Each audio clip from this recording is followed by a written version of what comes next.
If you dream of your motorcycle, if your day isn't complete without some time in the saddle, if all you need is the open road and a full tank of gas, well, you've come to the right place because this is Throttled, and it's starting now.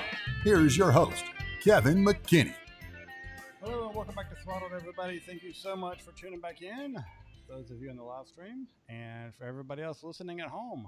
I'm glad to see you and be aware that you guys are there. That was the most awkward intro in the world. Tonight we have a full crew. We've got let's see, we got Larry and Tom and that other guy who's Chris. That racer dude. Yeah, the racer trainer guy. He's been jerk racer too. He's been getting around. So, and we'll hear from Chris's exploits here in a little bit. Gentlemen, how are you doing? We'll start with Tom. Hey, it's a good weekend. It's very nice here in the Southeast. So yeah, very nice. I will point out this week's parade of bikes is after the RT is now my 2014 R1200 GS Adventure. So outfitted with all of the appropriate bags. Nice.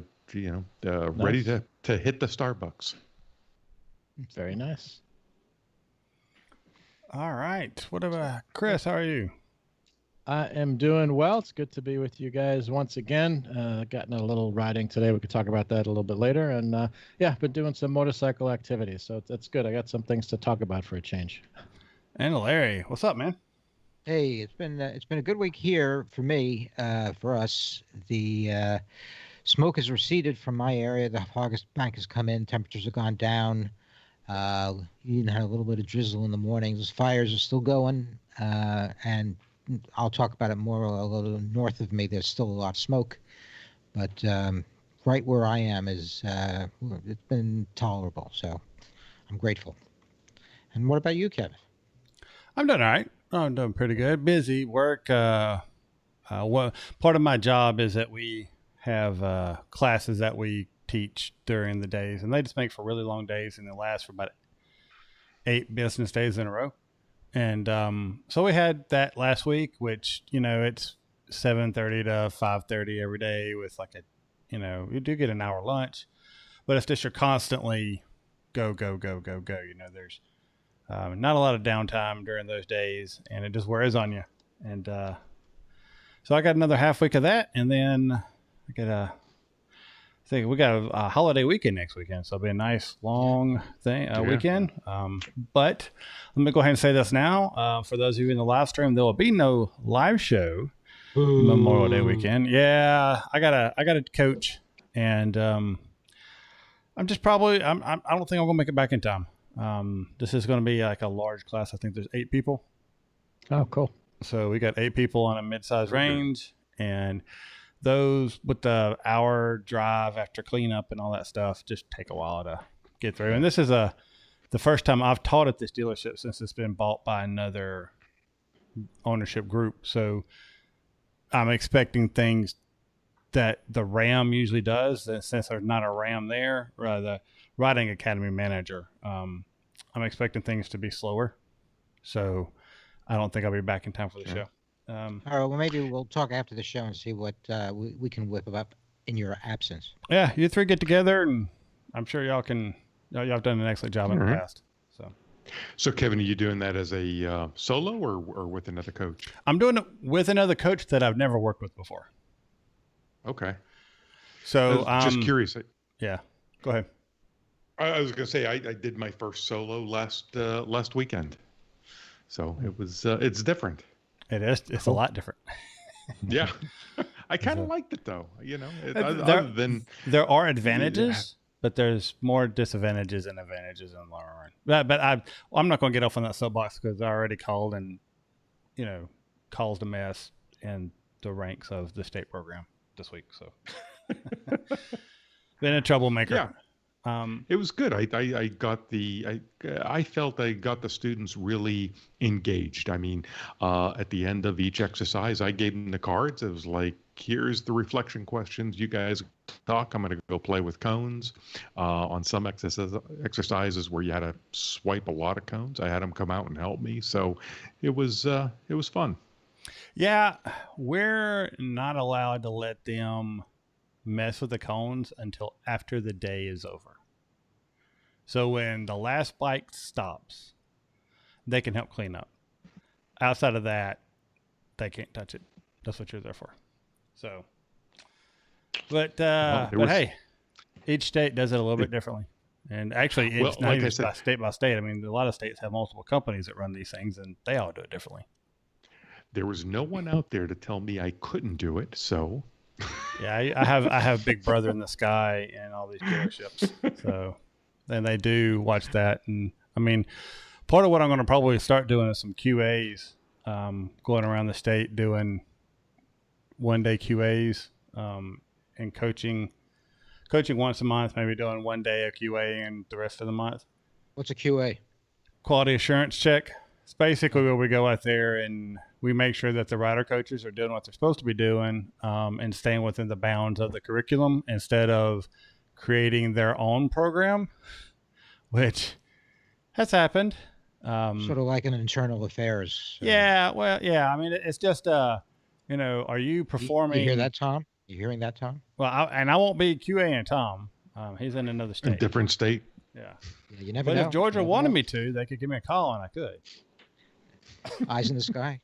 So there you go. Well, the thing with QA is it's a lot of it's on the facility and the range. It's like, is their fire extinguisher properly serviced and within inspection date, and is their medical kit adequate, and all these other things. Do they have forms? Do they have everything they need? Is their insurance waivers all up to date? And a lot of that kind of stuff. And then there's are the bikes in the proper functioning condition? Are there any issues with the bikes? And then there's the curriculum itself. Is the facility big enough? Is the runoffs big enough? Which is honestly, I have found a lot of issues with runoffs where, they'll go out and put like a dumpster at the end of a range or something. And I told them, I was like, if that's not gone in 20 minutes, we're not having this class. Are you kidding me? I'm like, nope. I was like, we'll go inside and when we get done with what we got to do classwork, if that's not gone, I'm calling it. You can't do that. I absolutely can. Yeah. Mm-hmm. Well, yeah. Well, so anyway, all right. Most people don't care about all that stuff. Riding, because that's why everybody tuned in to, obviously, as we ride motorcycles and motorcycles are fun. Did we do any riding this week, gentlemen? Or last week, because we're coming off of an unintentional break. Well, I think we did. Tom, what did you do? Well, last week I rode 15 to 20 miles an hour around the parking lot quite a bit. That was about it. This week I went out for one lunchtime run. It was like, I'm not that hungry. I got an hour between calls. So hopped on the bike real quick and rode for about 40 minutes just around town. That was about it. Didn't do anything this weekend other than the pedal two wheels. Oh, nice. That's good too. Well, as far as I'm concerned, I went out a couple of times. I went out a couple of times last week and did some local rides. This week, I went earlier in the week. I went out. I started to go up to Point Reyes Station, out Lucas Valley Road, and when I got to Nicasio, the reservoir. Those of you who know the area know what I'm talking about. But when I got, I don't know, about 10 miles from Point Reyes Station, there was a flashing sign saying local traffic only. There's a fire out in Point Reyes Park, National Park, and they had evacuated some of the towns, Inverness and some of the towns close to that, and I presumed they were trying to limit traffic that was running in the area so as not to interfere with any of the equipment. I did see one of those big huge helicopters with a bucket, and it flew right over the reservoir, dipped the bucket in, and then went back to the fire. So the fires are still going. I think the last I heard, the one at Point Reyes Park is about 15% contained, and they have lifted some of the orders for evacuation, but the fires are still pretty bad. And I went out today. I had the intention of doing a loop by the Highway 1 on the ocean, and as soon as I got on Lucas Valley Road near the Lucas estate, the smoke was so bad that I just turned around and went home. Any of the rides that I would have taken in that area, I would have been in a whole lot of smoke. So smoke's still bad here. If you're not right next to the ocean or near the fog bank, it's still a problem. So hopefully we won't have any more thunderstorms and they'll get the fires under control in the next week or so. But right now it's still a problem. So that was my run. Hey, Tom, what about you? Oh, Kevin, maybe you should go first. Yeah, I was going to say, Kevin, I just Kevin talked about mine. Yeah. Well, I got out today. I didn't get out any last week. Last weekend, just in case you guys know, I ended up having a migraine that lasted for about a week. Actually, I still had it yesterday with all the classes and all that stuff going on. It was a pretty rough week, but so no riding then. But today I did get out for about an 85-mile loop, I guess you'd say. Highway 25 is it's easy for me to get to. It's a nice and curvy, windy road with some, elevation changes and straightaways. So rode that early this morning. I probably left the house at 8 and, took, 231 up and then cut over. And 231 is just a state highway kind of road. Pretty straight and just a chance to cruise and think. And it's where that time of day it was decently shaded, so it just felt nice out. So just cruising on that about 55, and crossed over the interstate, and I got to a point where I was like, okay, I'm probably about 30 minutes from home. My wife, her job's got a lot of stuff going on. I know she needs to work on that. So I was like, I'll start turning back. So I just was like, hey, GPS, take me home, no highways. And ended up cutting me through. And I don't even know the name of the road, but a really fun little curvy road. And, you couldn't get going too fast on it because in almost every corner there was a lot of gravel. But it was one of those that once you realized, okay, so slow down a little bit, handle the gravel like you are off-road, and it wouldn't be no issue, right? And I just rode through it and had a really nice ending there, and then just worked my way back to the house from that point. So it was a nice, I think 85 mile ride. Not nearly as long as I wanted it to be, but it was, when you're going on curvy roads and you're just kind of having a relaxing ride, you're not going to get the mileage in, but you get the seat time in. I think my ride was almost 2 hours long, and other than red lights and stop signs, I didn't get off the bike. I didn't really stand up off the bike. I was in the saddle most of that. So, I mean, you can't really complain about it. It was a good day and a good time. So I needed it and I enjoyed it. And, that's about it. So it's always fun when you discover a new road. Definitely. And I've been trying to, well, actually that 231 north of the interstate, if I've ever been on that road, I don't remember.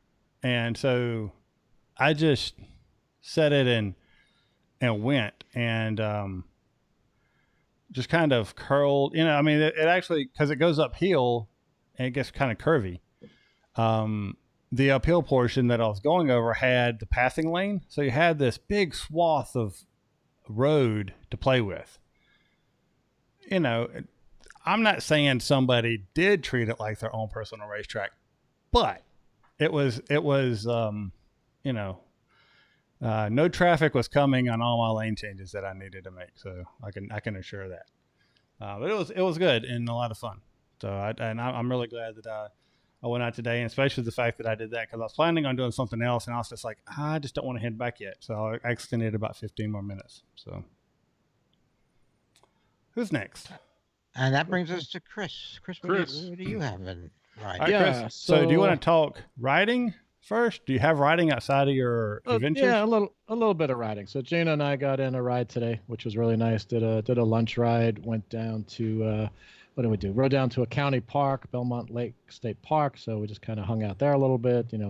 Parked the bikes, took a walk around the lake, and then rode a little bit further south down to the shore. Got to see the ocean a little bit, and then had some nice burgers for lunch. Lettuce burgers, because we're kind of both doing the low carb thing. So that was really good. It was nice to get out and ride. But yeah, so last Saturday we did the MSF Dirt Bike Academy, and then that week before I spent 2 days at New Jersey Sports Park with California Superbike School. So we could talk about that if you guys want. Yeah. Tell us about the Superbike School. Sure. So yeah. Let me ask you this: any particular questions before I kind of dive in? Well, I'm just. Did you crash? So what's the? No, I didn't crash. I didn't crash. There were crashes. There was a couple students, a couple people rode off track, not like not crashing, but did ride off the track. Mm-hmm. There was on the second day, there was an instructor who low-sided. The story I heard was he went out and his tires had not heated up yet, and I guess he was a little exuberant, and it was in a rather tight turn. And actually, I saw him. I didn't see him. I saw the end of his slide as I was coming around one of the turns. So it does happen. Everyone was okay. So that was fine. But yeah, it was a ton of fun. So I did levels 1 and 2 because I am new to California Superbike School. For anyone that's not familiar with it, they basically run it with 4 levels. So you have levels 1, 2, 3, and 4. For the most part, and I don't know that it applies 100% across the board. Maybe if they take in a pro racer, or someone with lots of experience, they don't do this. But basically, it's not like they evaluate you and then decide what level you should start with. Everybody starts with level 1. So you go, and it's basically 1 day per level. So I signed up for their 2-day camp, which allowed me to do level 1 the first day, level 2 the second day. And basically the concept is, each of the levels, I believe, is 5 different exercises, skills, techniques that you work on. And the idea, I guess, is, at least for the first 3 levels, these are skills that every rider should have regardless, and they want to make sure that everyone has them. So even if you've got lots and lots of street experience, track experience, whatever, everyone starts with level 1. Depending on how good you are, you may progress faster than other people do.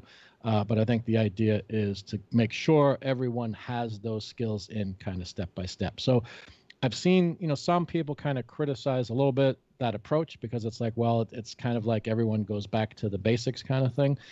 And I could kind of understand that. It was interesting because, well, let me even back up, right? So initially, I got the idea of doing Superbike School, well, actually, honestly, probably when I learned about Moto-Jitsu, right? So Fast Eddie, Moto-Jitsu, in his little booklet, right, each of the belts that you do has recommended reading. And for the first level, which I guess is white belt, I forget the different colors, he mentions Twist of the Wrist and, the book and the video and whatever. So that was one of the first things I really read, and studied. And so I was familiar with Keith Code's work, and, I'd heard of California Superbike School. So I'd been wanting to do it for quite a while.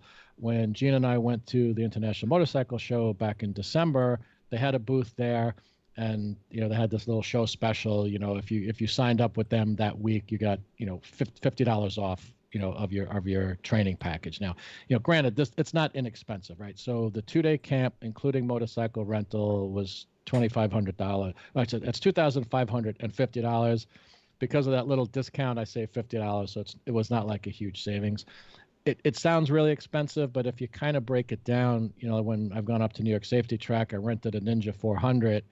The track day, the track time, and the bike and some gear is $500, right? So that's $1,000. So basically, you're paying them, $1,500 for the training. Which to me, it's really worth it. It's not inexpensive, but it was really, really worth it.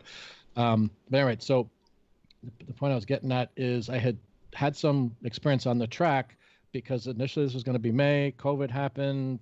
Jersey kind of shut down, and Jersey Motorsports Park had nothing going on. So I rescheduled Superbike school for August.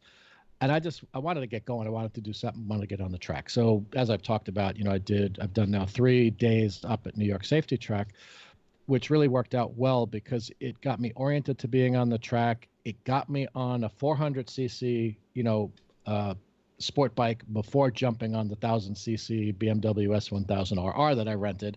So it was kind of a good transition. But I was already starting to work on things, body position, getting off the bike a little bit and whatever.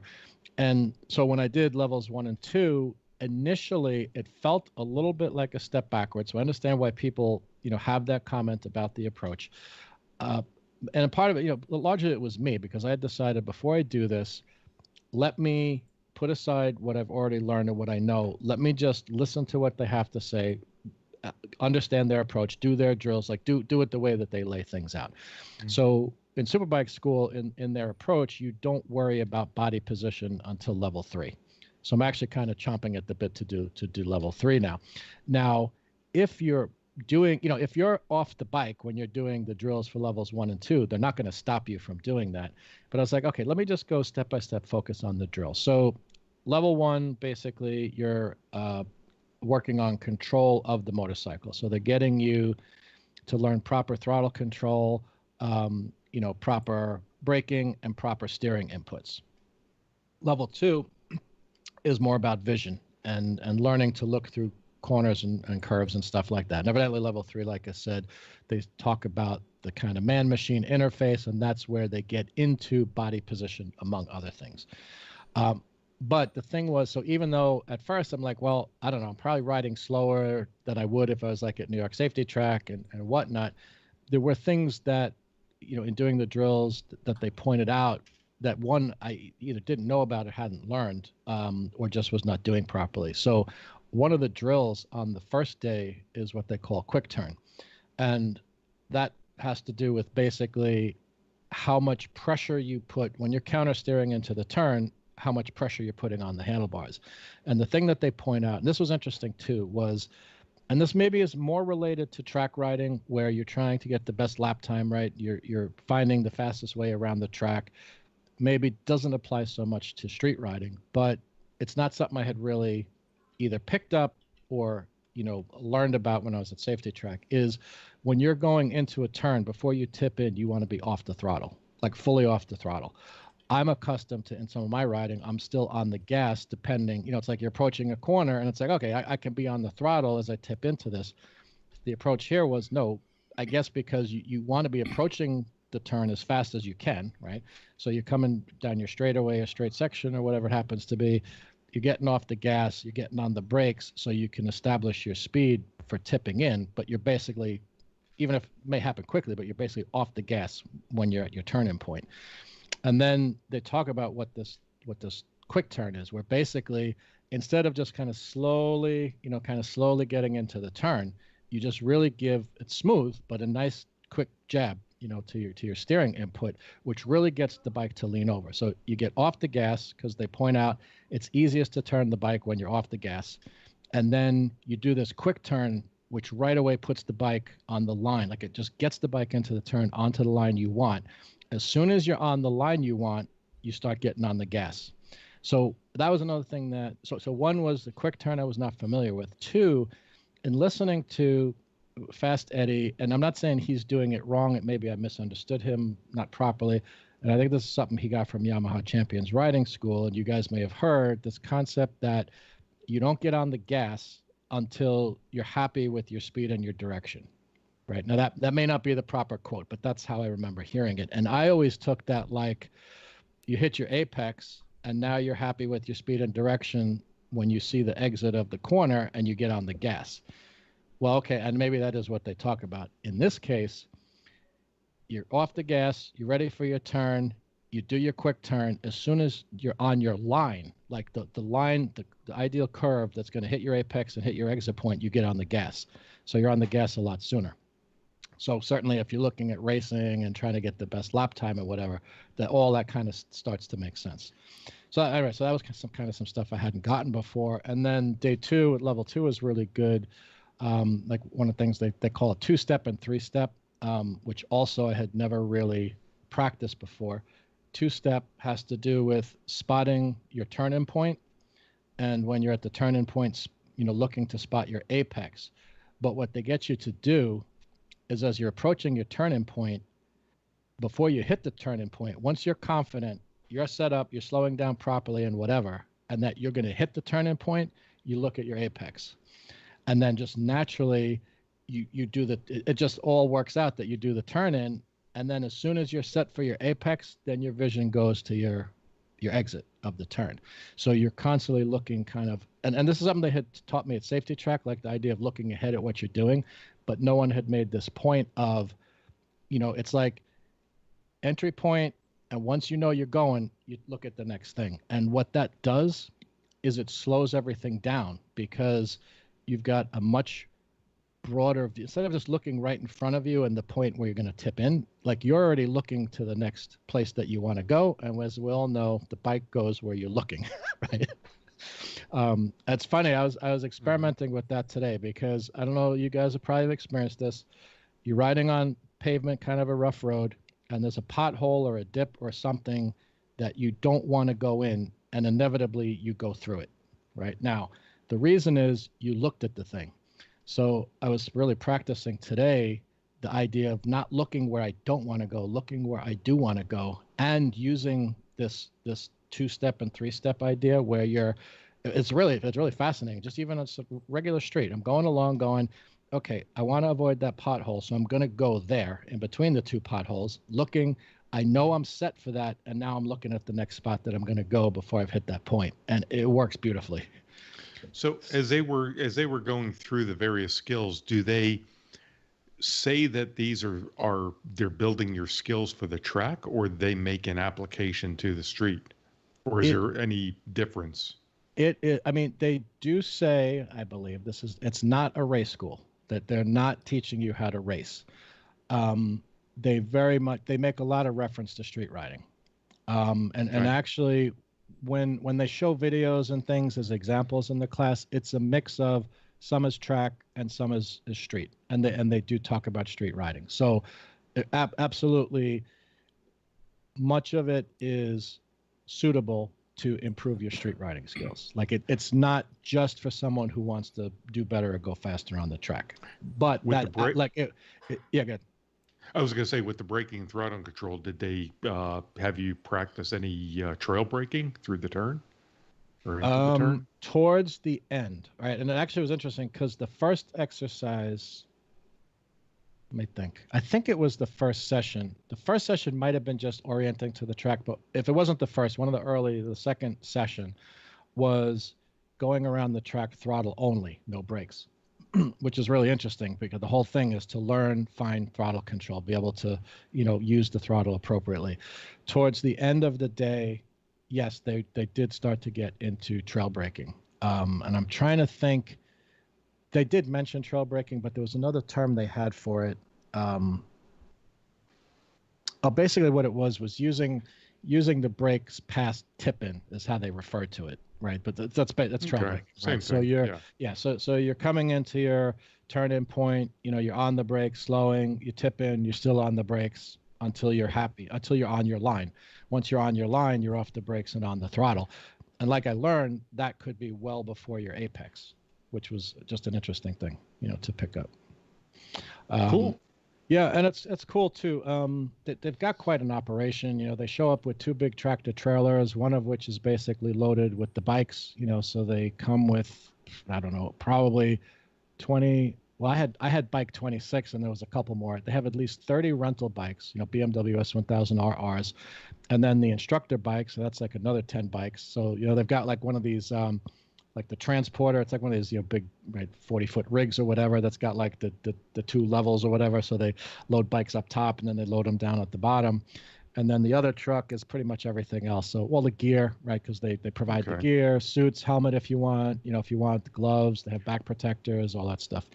So, hey, Lloyd's got a question for you on the chat. He wants to know, as far as they use tape or marks on the tracks so that you knew where your turn-in or apex points were. Yeah, they did, and it was interesting. The first day, and maybe they did this. We knew it was going to rain, right? So the first day they didn't have tape out. They had chalk marks. It was chalk marks and cones to the side of the track. So they did have things marked out. We had about a 2-hour delay. The track actually shut down because there were lightning. It was lightning, within a 5-mile radius of the track. So I guess I don't know if that's just track rules or state rules or whatever. So they had to suspend operations. After that was done, because we had like a couple sessions prior, after that was done and the track dried out, then they did put the usual chalk marks, actually not chalk, but tape, yellow tape marks that they put. So for the turn-in point, they'll mark the apex and then the exit point, which is great when you're learning and for doing the drills. Obviously you need to get to a point where you can pick those things out yourself, and that may start to come up in level 3. I'm not sure. But it's really good because in addition to the rental bikes and stuff, they come with some additional bikes. They have what's called on-track and off-track activities. So at various points of the day, they'll grab a student. Either, they'll pull you in early from a session, or you don't go out from the session, or they tell you come in after a couple laps. They have a camera bike that every student rides. So it's basically like a GoPro camera, but it's mounted up kind of on a tower up behind you. So it gets a view like from behind so that they can see your body position, and they can also see where you're looking into the turns and whatnot. And then they've got telemetry also, so that you can see throttle application, braking, your speed, RPMs, where you're located on the track, all that kind of stuff. So every student gets to do that. They also have what they call it. One was a lean bike, where basically they're trying to get you to start to learn good body position for turning left and right. So basically, it's just a motorcycle with kind of outriggers. And it's interesting because they warn you that if I think they're trying to get people to not be crazy, right? So they warn you, it's like this thing will tip over. It's like if you are not careful, if you're over exuberant, yes, you can lift the rear wheel, you can high side, something can go wrong. But I think the idea is if you're playing nice, then this thing will help you. Like if as you're doing the exercise, either clockwise or counterclockwise, if you're having trouble, it's going to keep you from falling over, from tipping over, basically. And then the other bike is what they call the turn bike, which is actually interesting. I only used it for the turning exercise, but this is the bike that I think Keith Code also calls the no BS bike. So it has handlebars, right? But then it has a set of bars above, which are attached to the frame. I didn't use that in the exercise I did, but basically there's someone coaching you about just basically what they're trying to do is make sure that you're using your head properly as you're going into turns. So they just have this off track, just on a section of pavement, and they just have you, weave kind of back and forth to make sure that you're, looking into the turn ahead of actually doing the turn. So it's good because it's fairly low speed, and they can easily observe you and coach you like right there, where if you're on the track, the coaches can do hand signals and stuff, and sometimes they'll pull you off the track, but it takes more time. This is like more direct kind of thing. So those were the different ones. My point was about the no BS bike is I think that's the one, because one of the things towards the end is the guy asks, or maybe it was the beginning, basically to see if you understand counter steering. And I think if you say no, counter steering is BS, it's not real, then they have you use the other thing, which is these fixed handlebars, where they have you go down, the straightaway, and it's like, okay, good. So now go ahead. Since you think that counter steering is not real, excuse me, try to steer the bike by leaning or whatever you think you're doing to make the bike turn. And that's how they get people to physically demonstrate to themselves that, yes, counter steering is a thing. Like it is real. That's interesting. How'd you like the bike, by the way, the BMW? It was awesome. It's funny, too, because when I first signed up, I was like, oh, maybe, I don't know, I kind of felt like a little intimidated. Maybe there's going to be too much bike for me. And that's one of the reasons I was happy to do the New York Safety Track and, renting and riding the Ninja 400. Honestly, I don't know that was all necessary. The bike was awesome. It was a lot of fun. It was easy to ride. Maybe it was in part because they knew it was going to rain the first day, but the first day, basically, the the first day, or most of the first day, the bike was set in rain mode, I guess, so that you have maximum traction control and, throttle, whatever. The bike will basically take over if you're going to do something dumb. By the second day, they had it out of rain mode into road mode. And then I don't know. I'm guessing if you asked, or maybe if you do like level 3 or 4, they'll put it into like sport mode or custom mode or something that you can start playing with it. And it was funny because I told Gina, we went out for our ride today and we were just kind of leaving the neighborhood and we got onto kind of the main road to head where we were going. And I got on the brakes and I was like, the brakes aren't working. Like, what's wrong? And I realized it wasn't that the brakes weren't working. It's just that the BMW, like the brakes were so much better, honestly. And I think the brakes are pretty good on my bike, but they were just, I don't know if they were just so much more effective. Like it really slowed you. In fact, I mean, in one situation I got in trouble because it was kind of funny.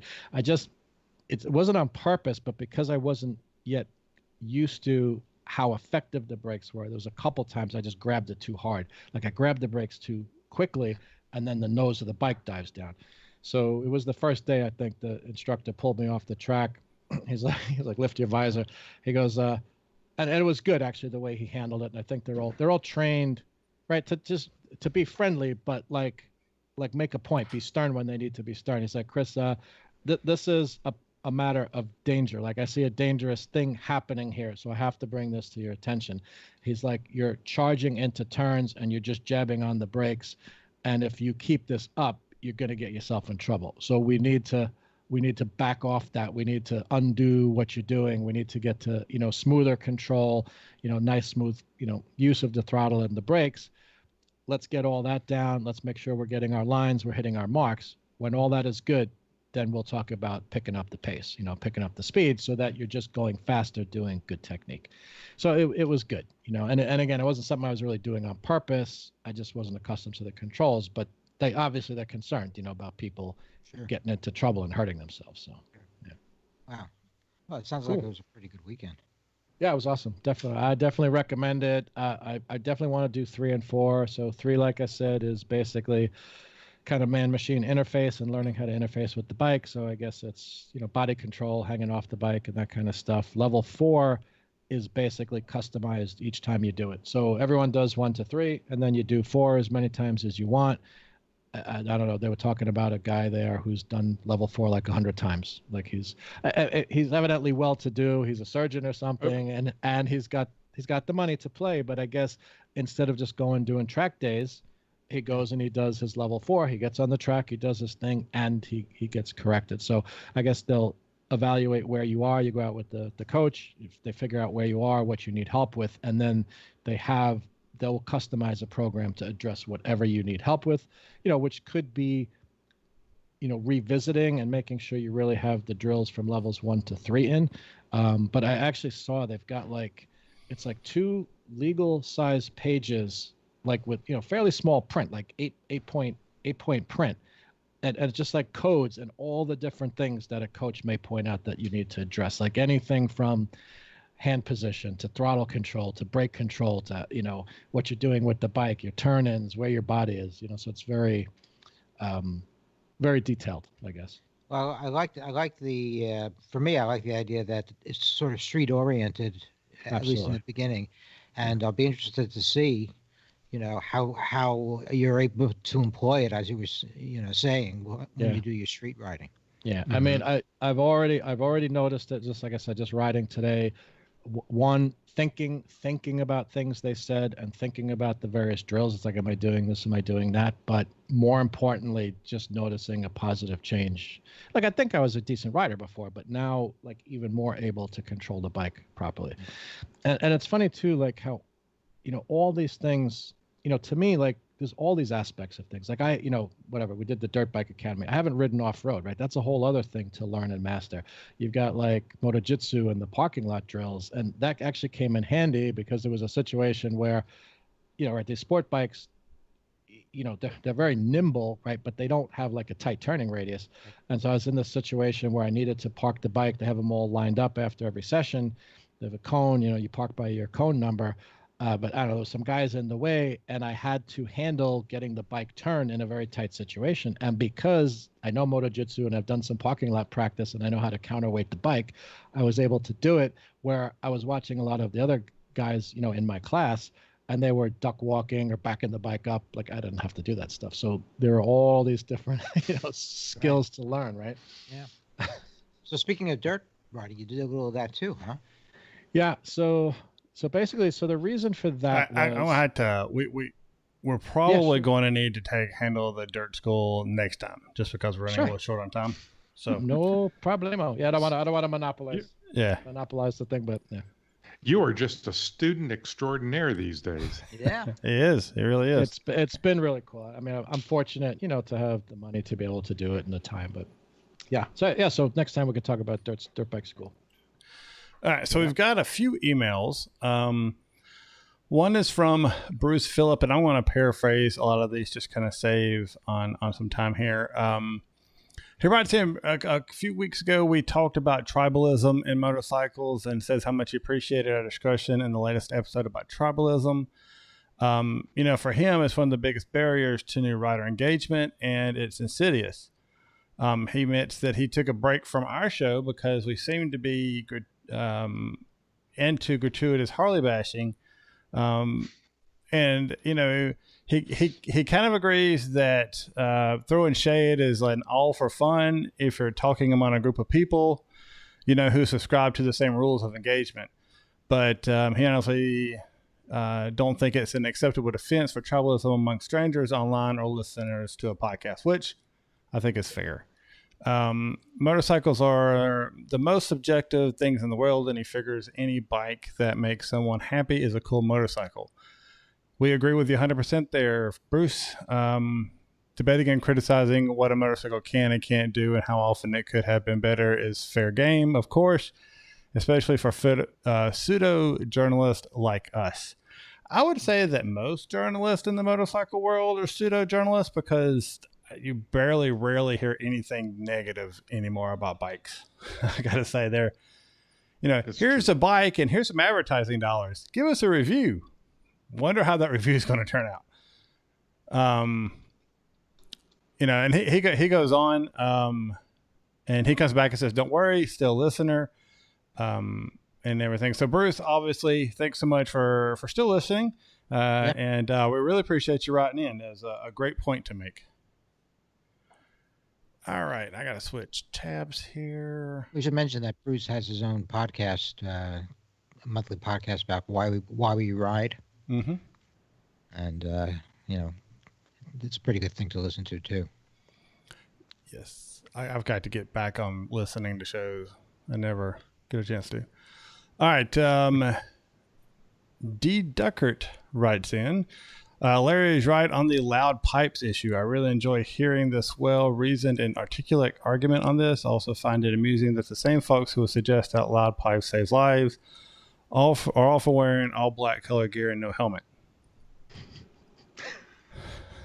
Pairing that with the previous email was back to just email gold number 1. Yeah. right there. Let the bashing begin. Bruce, don't listen. Turn over. All right, and lastly, we've got, and we're going back a few weeks, guys, to the beginning of the month. We've got Mike G writing in, and actually, no, we got more than this. This will be the last one probably covered today. And then we'll pick up some of the other ones another day. Hey guys, always enjoy your show. Regarding your show, Harley announces cutbacks. I think Harley may be in a perfect storm of takeover territory. Harley, unlike virtually all other motorcycle manufacturers except for KTM, is solely dependent on motorcycle sales. And I want to say at one point in time, Tom made that assessment. I think I said that. I said, yeah. 3 to 5 years, I predict they will be bought out by an Indian or Chinese company. And y'all must have talked or did you actually write this in pretending to be Mike G? Because it says the new CEO Zeitz is also known to cut workers and costs to make the company a good takeover candidate. I swear, y'all, it's the same person. No doubt he is thinking of that for Harley and earn a big payoff for him. I've heard that MV Augusta, now owned by Russia. What he did it. That's what he did at Puma. So, Yep. that's his style. And he talks about a couple other things. Well, Mike, since you wrote this, I think we've actually covered the topic, and Tom agrees with you 100%. I am being, I really hope not, but you guys probably have a point, but I really hope not. So you got other two want to crack in on this? Well, there's more news about Harley actually, so I'll try not to be negative about it, but their Harley is moving out of the Indian market for one, and they're abandoning the other new bike that they were going. Huh? The Bronx. Bronx, yeah. Yeah, I saw that. The Bronx gets the Bronx chair. Yeah. So, so they're clearly contracting, and as they said, they're trying to solidify their marketing and go for the markets where they know they can be successful. So, I'm hoping that will be the case. But I'm sorry to see some of these new innovative bikes not being produced. Yeah, because Innovision never drove to profits anymore. All righty. So we're going to hold on. I got two more emails, but I just don't think I have time to get to them today. We'll try to circle back up in a few weeks and include those in the show. And now we have a topic. So, gentlemen, what is our topic of today's show? Well, I had put it in, and it came to me because I was watching and reading some coverage about not the last MotoGP race, but the one previously had some fairly spectacular crashes. Actually, they were very spectacular crashes, and the riders themselves were kind of blown away by the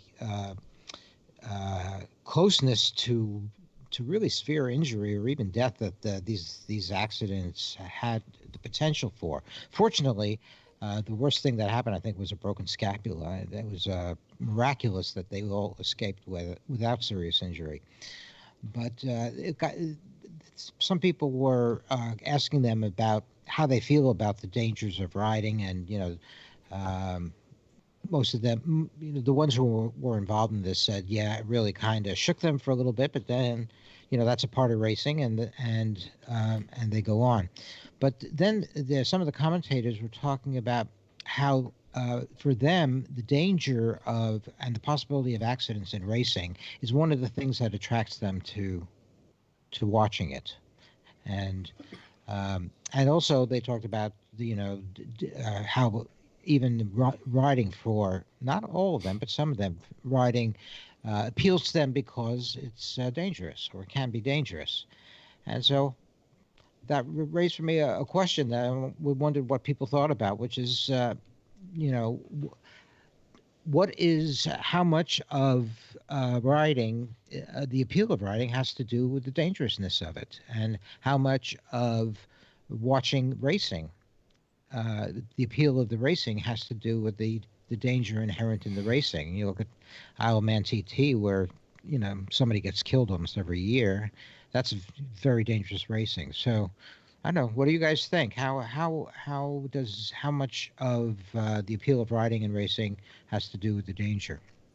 All right. So we only have about 6 or 7 minutes to talk about this. So I think it'd be fair if we all take maybe 2 minutes at the most to talk about it. Is that good for everybody?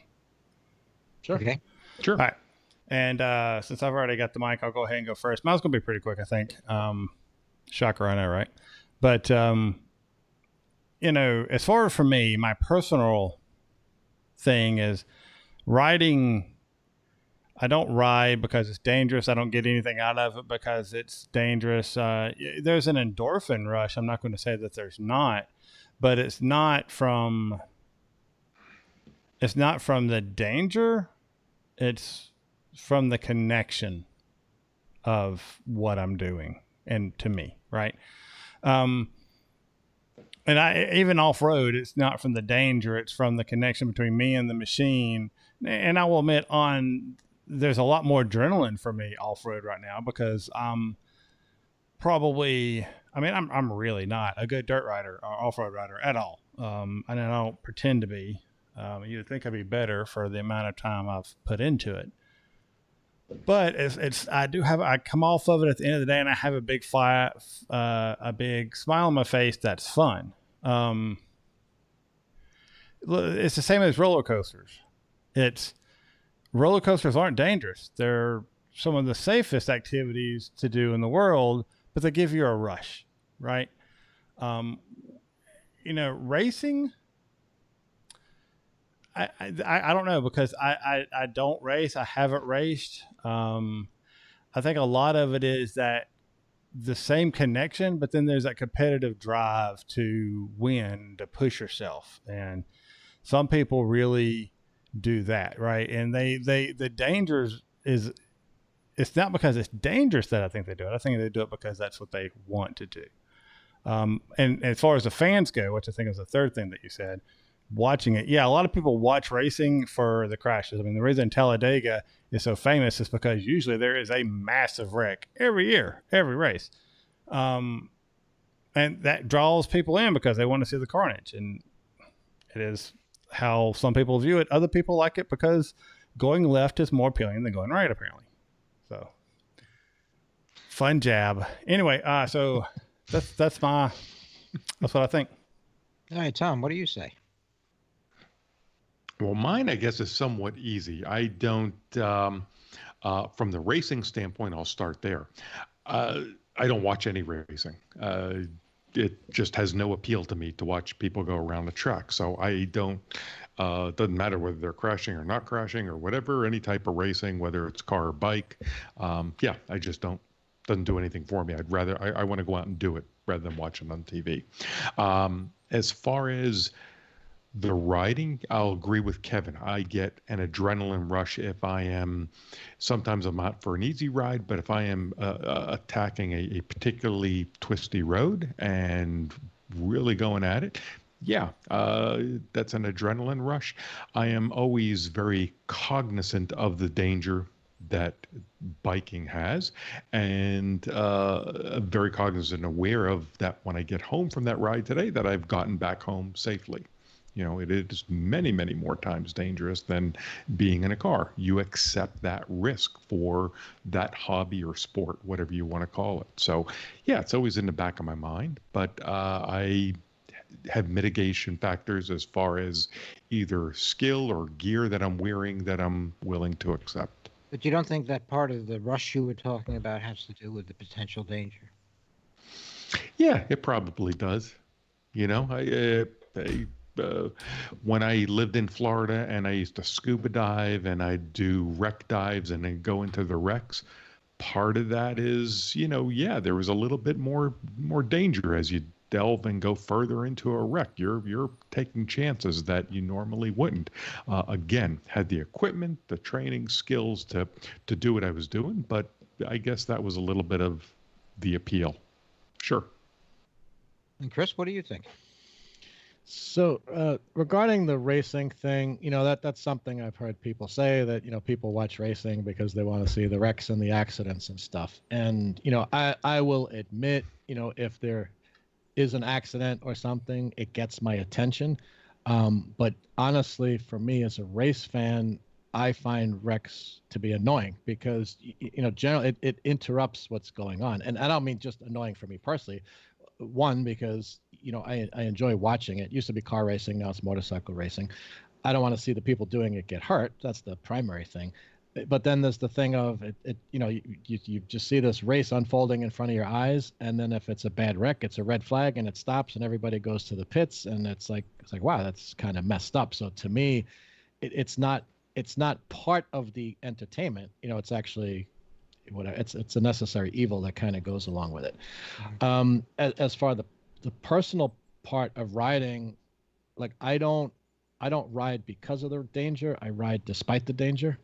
Part of my starting to get interested in riding on track is and I had a couple close calls, but that was just more inattentiveness and stuff, like just other mistakes I made. It wasn't so much for this reason, but, just more and more I find myself seeking out twisty roads, nice turns. I want to take it as fast as I can. I want to try to hang off the bike a little bit. I just wanted to experience like that aspect of riding.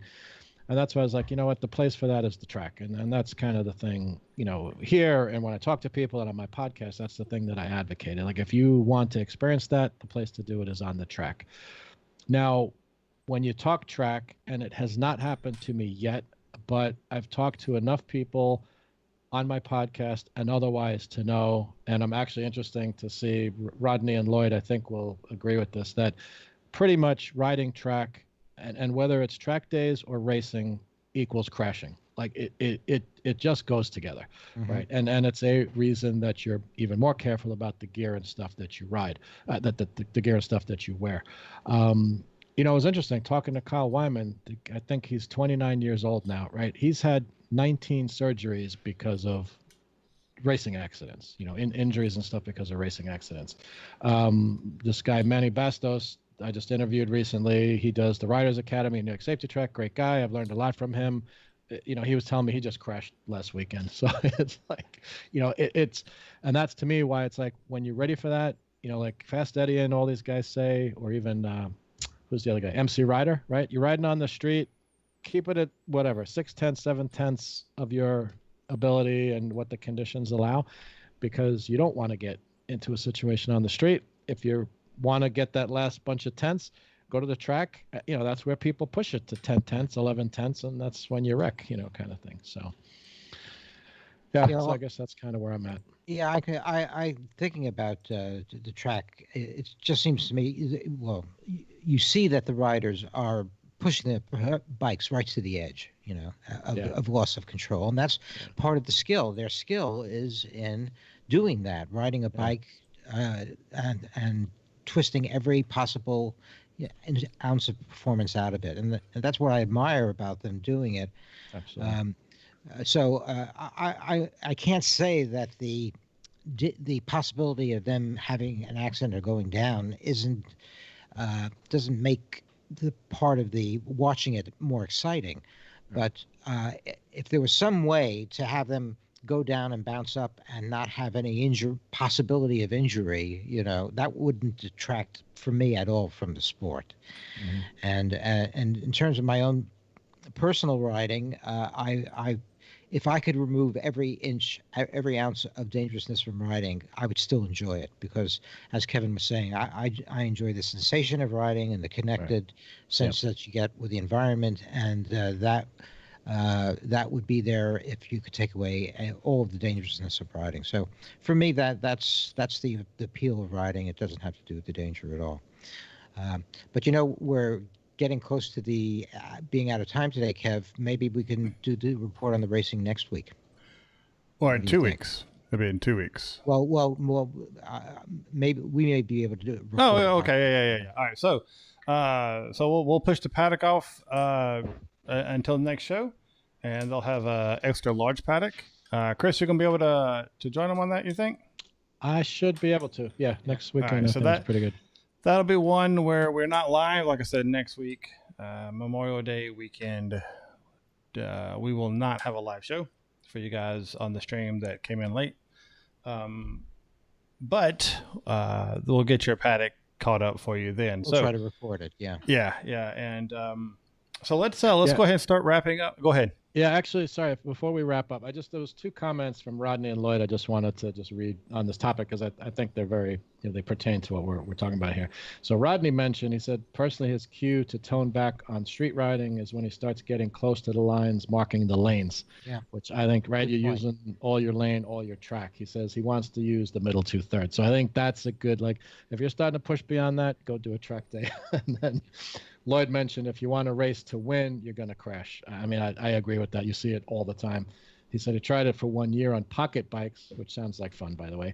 And I can't imagine crashing that much on a big bike. Track days only for him. So, and some guys do that, right? It's like you can still have the enjoyment, get the thrill. You just ride track days. You don't have to push it to the limit. You're not trying to, especially if you're not a pro racer and you're not racing for purses, it's like, is it really worth the risk of injury? I don't know. It's for pride, man. It's for pride. Yeah, well, that's individual decision, but yeah. Right. All right. So, firstly, let's thank all of our crew members and the Throttle crew. Thank you so much for supporting the show. If you've been getting value out of the show and you'd like to help contribute, you can go to the website, throttledpodcast.com. Click on the Patreon logo near the bottom, and we can get you signed up, and you can help support the show and be one of the Throttle crew members. They've recently started picking up the tag game again. I think great. Lloyd updated it to a motorsports shop the last I checked. But I haven't looked at my phone in a bit, so I need to see if that's still. Actually, I should have done that while I was out because I passed right. See, I passed by Rodney's place. I could have taken a picture of it and been like, "Son, got it." Is that on the Slack channel? Yeah. You still got to get me an invite on that so I can join in the Slack conversation. Yeah, I mean, I'm a slacker. I never get in. All right. Yeah. I love it. All right. All right. So let's start shutting it down.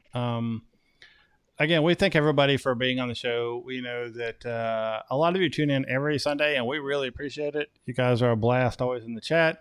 And everybody that listens at home, I know the shows come out kind of sporadically. I try to work them in when I have time during the week. And I seem to always get down to like almost current, and then something happens and I slack off and I have like 3 shows to do. So I'll try to get a few shows out this week and to get close to being current again, and I apologize for that. But I'm doing the best I can. All right, so to start wrapping things up, we do have. Can I just mention that Sure. for those who don't know, on our Slack channel, we intermittently have a theme tag where people will pick places or themes to go to and take a picture of, and then the next person who is able to get that can choose their own theme or place to go, and so it goes on. So Yeah. if you want to have some fun doing that, go to our Slack channel. Well, they need to become a Throttle crew member first. That's the key. So, There you go. So that's a good reason to become a crew member. It is.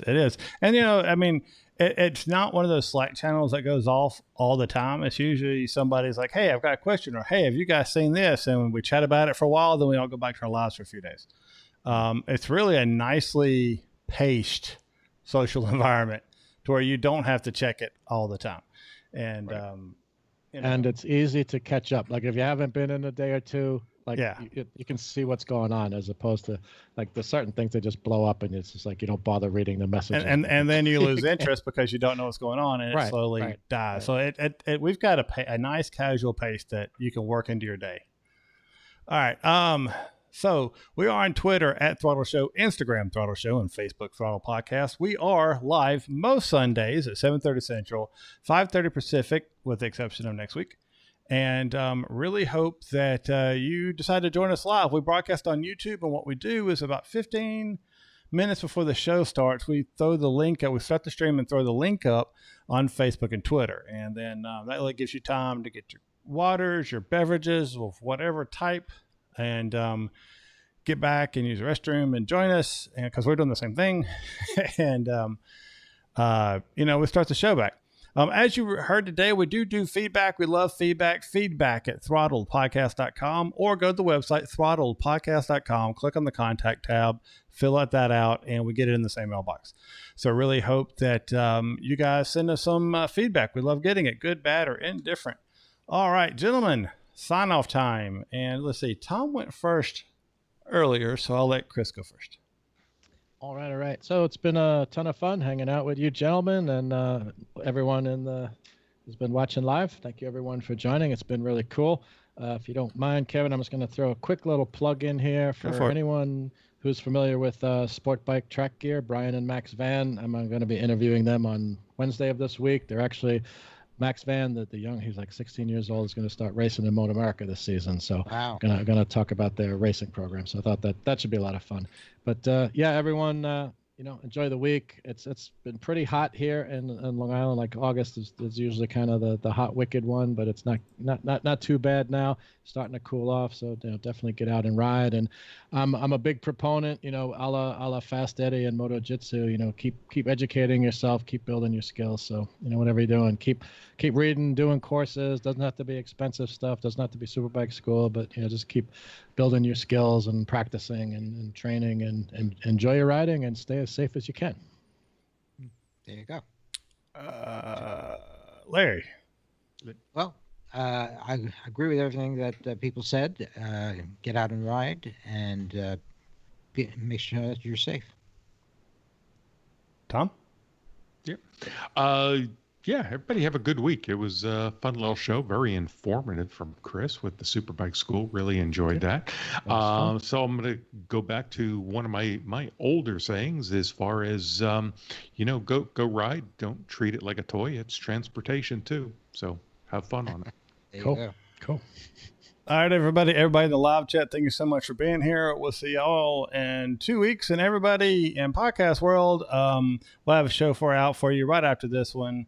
And looking forward to getting your feedback. Get out there and ride. We're starting to get end of the year. Fall is almost here. The mountains should start turning and the temperature should start dropping. So we should have some wonderful weather to ride in before the freeze hits. Get out there and ride. Ride safe, everybody. And we'll see you all next time.